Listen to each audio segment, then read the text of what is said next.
Welcome back. So who is running the show in Tallahassee? That's a serious question because Governor Rick Scott's top priorities took huge hits, specifically Enterprise Florida and Visit Florida. The business and tourism marketing agencies were gutted.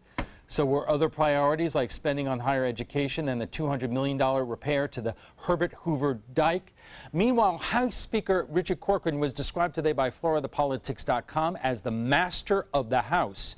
He pushed through many of his spending priorities, including $140 million for failing schools, bonuses for teachers, and support for charter schools. The last big question is the state budget. We still don't have one.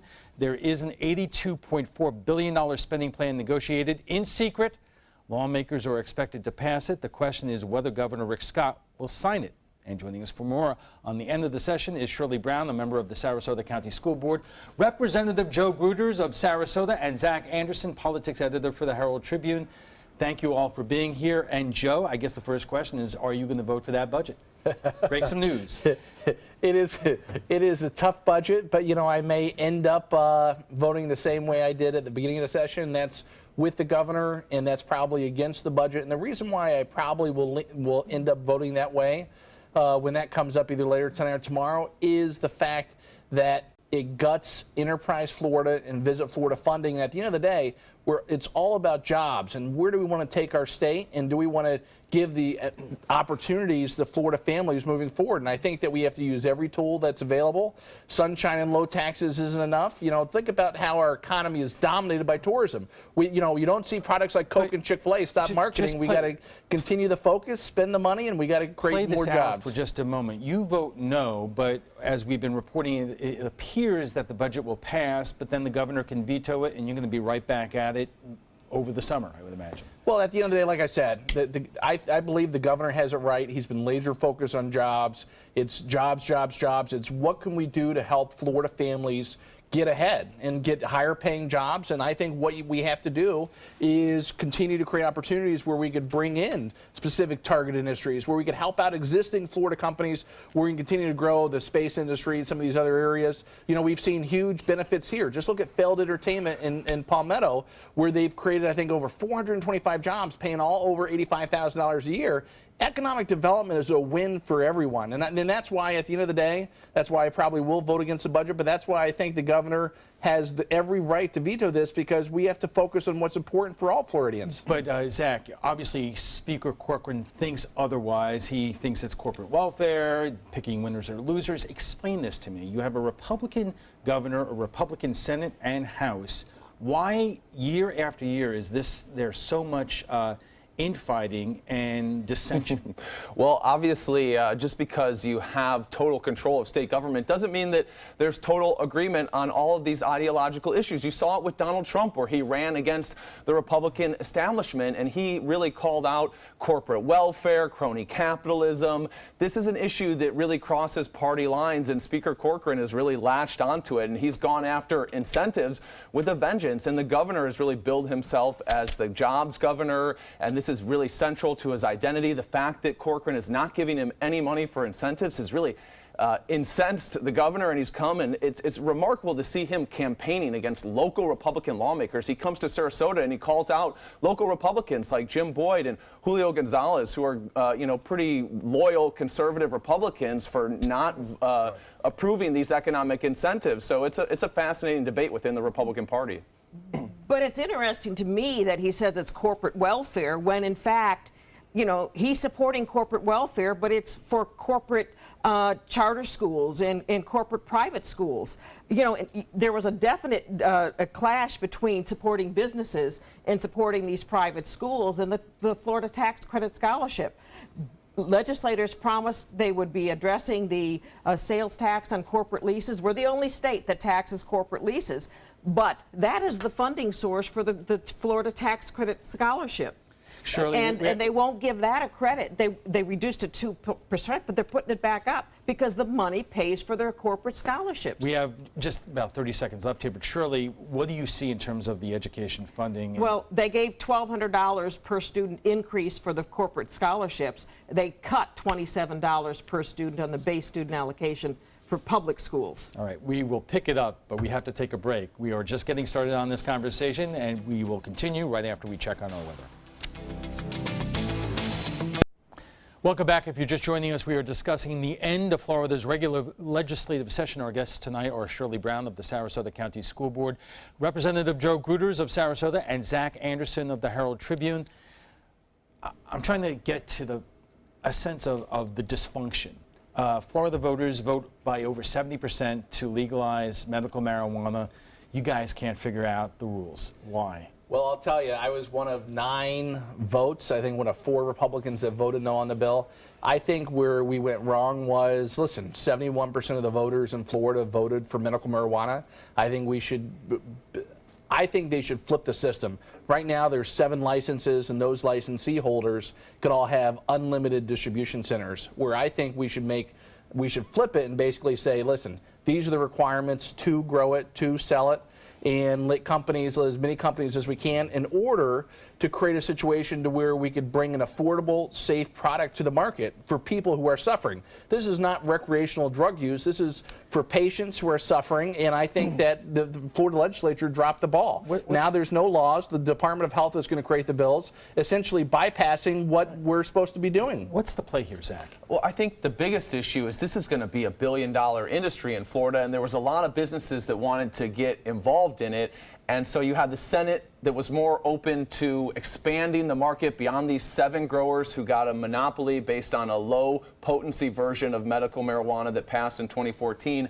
And the House wanted to continue that monopoly for those 7 growers and allow a few more businesses into it. But they thought limiting the number of growers would really increase accountability and make sure that they could really have a handle on it. And the Senate wanted to open it up and make it more free market, and so more businesses could get involved. And it was really kind of an industry food fight. Some people didn't think that the legislature really stood a chance of passing it, though, because in the end, lawmakers, it's controlled by Republicans. They're more conservative. They're worried about anything that they pass being seen as, tactically supporting marijuana. So some people think this was a hard lift from the beginning. And there is a lot of money that flows in from Drug Free America. Yeah, organizations like that. Well, think about this. These 7 golden ticket winners who have these licenses, one of them already sold out, I think, for 30 or 40 million. Why are we doing this to the people, to the voters who voted for this in Florida? Like I said, this is not for recreational drug use. This is for people who are suffering, dying of cancer, AIDS, all these things. Let's create an affordable product to meet the demand that's out there. A couple of other issues. The Speaker blocks what he wants to block. He pushes forward what he wants to push forward. Education, the education conforming bill. The Schools of Hope, Shirley, which is very controversial. What are you and your colleagues reading into this bill and some of these issues that are being moved forward? Well, that whole conforming bill, to have dropped a 249-page conforming bill at the last minute. In fact, my understanding is it's on a point of order, and now up in the Senate. I'm not sure if they voted on it, but the bill, they didn't have the language. The people who were there to vote on it didn't have it. In fact, it wasn't available until like 3 hours after the vote. So you can ask for public comment on it, but if the public can't get a copy of what it is they're voting on, how can you comment? But the Schools of Hope was to allow these out-of-state companies to come in and say you've got a failing school in a neighborhood. Well, let's say if Emma Booker was failing. It's not. We don't have any failing schools in Sarasota, but a D is a failing school for them. But if Emma Booker gets a D, 2 years in a row.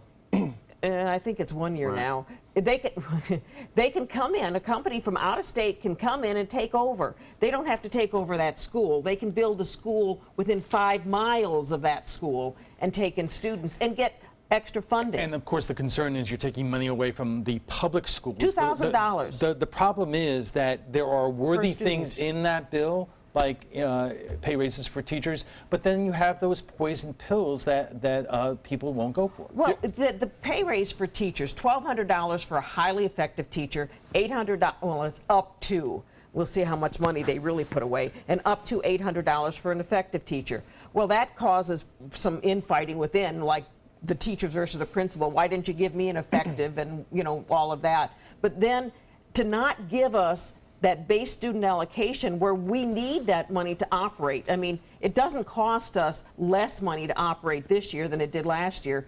But what about the teacher? What about the bus drivers, the lunch ladies, the janitors, everybody else in the schools? We don't have money to give them a raise. There were some good things about this bill. I voted yes on this bill, and basically we're spending a record $24 billion in education this year. They're loosening some of the tests that you have to do to make sure that we put the focus on learning first.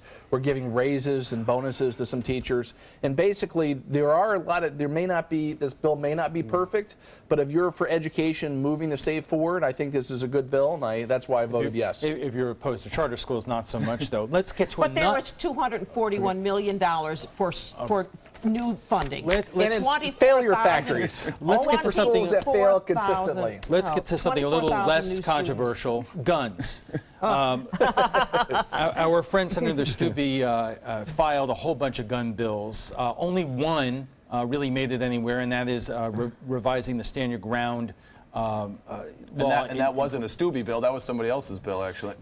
So every session, going to every session, we do all these stories about Senator Stubbe, open carry, college campuses, airports, and then it is fellow Republicans who kill the bill. Zach, what's the play up there? Well, you know, the Senate has stopped a lot of these bills in the past, and that's because you have it's a lot more moderate. You have Republicans who are in districts that maybe Hillary Clinton won. They could be Democrat-leaning districts. And, you know, there's just more of a reservation to slow some of these bills down. Stubbe, when he got elected to the Senate, people thought maybe he's going to change that. He's going to go in there. He's chairing a committee that killed a lot of gun bills in the past, and he really campaigned on a conservative platform and said he was going to pass these bills. He filed 11 different gun bills. Only one of them actually got a hearing. A Republican lawmaker from Miami, where gun rights are not as popular, came out on the first day of session and said, I don't support any of your bills, and it basically killed them for the session. And then one final bill was going to the House where you work, Joe, and it was going to be voted on without any kind of hearing, without many people even knowing what was in it, and it was the Speaker who decided not to bring it up for a vote. Well, and that was a trade-off at the very end of the day, but really that was a good bill because that bill addresses an issue that's going on in Sarasota County right now. Right now, if you reading the papers, reading Zach's columns, you'll see that there's a dispute, basically a disagreement between our great sheriff, Tom Knight, who's one of the best sheriffs in the country, versus the judiciary here in town. The question is as a citizen, do you have the legal right to carry your guns on Sarasota County property? And it's my understanding that the question is you're not allowed to have a gun inside a courtroom. But what happens now is I believe that you're stopped at the entrance of the courthouse and you're supposed to check your gun in. And so this controversy that's been blowing up, we were trying to address that at the last second. My guess is that bill, I actually may file that bill to protect our sheriff and his rights, and so he could follow the law legally without any type of judiciary coming in and trying to change the rules on him. We have less than a minute left. I wanted to get to USF. They're not getting millions of dollars that they thought they were going to get because of what they claim are games being played with the levels that they have to reach for preeminence. What went on there? Well, basically what happened at the end of the day, the USF was really jerked around at the last second. You never know who is responsible, but obviously it's the people who are negotiating the deal at the end. But it's who's responsible? Everybody's responsible up there, including myself. You know, the problem is USF is getting the short end of the stick. It's a raw deal. They're changing the game. Basically, they said they scored a touchdown, and all of a sudden the referee comes out and says, no good, right? It's not a touchdown. The problem is we should stick with the rules that we have. You can't change the rules just because you don't like them. USF is getting the raw deal on about they're going to lose about $15 million worth of funding. It's unnecessary, it's unfortunate, and they should restore that funding. One college that's really benefiting is New College here in Sarasota. They're getting an extra $7 million, which could be game-changing. We have to take a quick break. When we come back, we'll have final thoughts from our guests, but what some of our viewers are saying about the week in Washington and the plan to replace Obamacare. Welcome back. The regular session is just about over. Could there be a special session in the coming weeks? What could it mean for the state budget, medical marijuana, and other legislative priorities? Our guests join us right now for final thoughts. Shirley, when it comes to education, what's your takeaway? Public schools got the short end. $240 million in new spending, but that covered 24,000 new students. Of the $62 million that was left, 56 of it goes to the changes they made to the FRS. That we had, Sarasota County is going to have to pay almost $1 million extra in FRS of the $4 million in new funding we got for the 300 students. So public schools didn't get much. They tried to sweeten it with these. They're trying to take control of public schools through their special bills that they're putting through. Joe, this was your maiden cruise up in Tallahassee. I mean, issue by issue, whether it's medical marijuana and the voters, the budget, the games that were playing between the speaker and the governor. I mean, are you willing to say this is pretty, how would you describe it? Well, Governor Lawton Chiles said it best when he said there's three stools, there's three legs of a stool, and you can't ignore the governor, and at the end of the day everybody has to work together. I think we'd be much better off as a state, especially since we have control of all three branches of government, if all three branches work together in a way that we can move Florida forward. And for me, I always try to do the best job that I could do in the position that I have, whether it be chairman of the local party, state rep, chairman of Donald Trump's campaign. So what I promise my voters and the constituents that are listening out there today is you can count on me to do what I think is the best interest of Floridians and our constituents on every issue across the board, regardless of party, because, listen, I want to make this area the best possible place to live and work. That's why you voted for me, and that's what I'll continue to do as your state representative. Zach, is this dysfunction that we're seeing here basically because the speaker wants to run for governor, the governor wants to run for senator, and they're trying to make each other look bad or make it themselves look good? I think that's really what a lot of people think, is that there's a lot of political ambitions here that are getting in the way of some things, although you can't discount the fact that there's some deeply held ideological beliefs as well. The most unusual thing to me about this session is just how thoroughly Governor Rick Scott was ignored. You just don't see a chief executive in the nation's third largest state get really nothing that he asked for. No money for his economic incentives. The Visit Florida, the tourism promotion agency, slashed by down from $75 million to $25 million. He wanted $200 million for the Herbert Hoover Dike to shore up Lake Okeechobee. Didn't get any of that money. Didn't get barely a small fraction of his tax cuts. So really, the next big story here is what Rick Scott does and whether he vetoes this budget or really goes in and vetoes line item earmarks, and you have a lot of local projects that are hanging in the balance with that. All right. Well, let's go someplace where there is no dysfunction. Washington. Before we go, we want to share with you what some of you are saying about Friday's analysis of the week in Washington. The biggest story on Capitol Hill last week was the vote to repeal and replace Obamacare. The bill now goes to the Senate, where major changes are expected. Democrats are criticizing the partisan vote, saying Republicans rushed it before getting an impact analysis from the Congressional Budget Office. Here is what some of you are saying. Kevin Kumbanga writes, where were the hearings? Where was the CBO score? Where was the public input? Why wasn't the bill made public before they voted on it? Susie Goff writes, we sure didn't know anything about Obamacare now, did we? And Carrie Silverman writes, the Congressional Budget Office was not allowed to see the budget. In fact, most of Congress didn't see it before voting on it. If you say that was the same as the ACA, then you are sorely misinformed.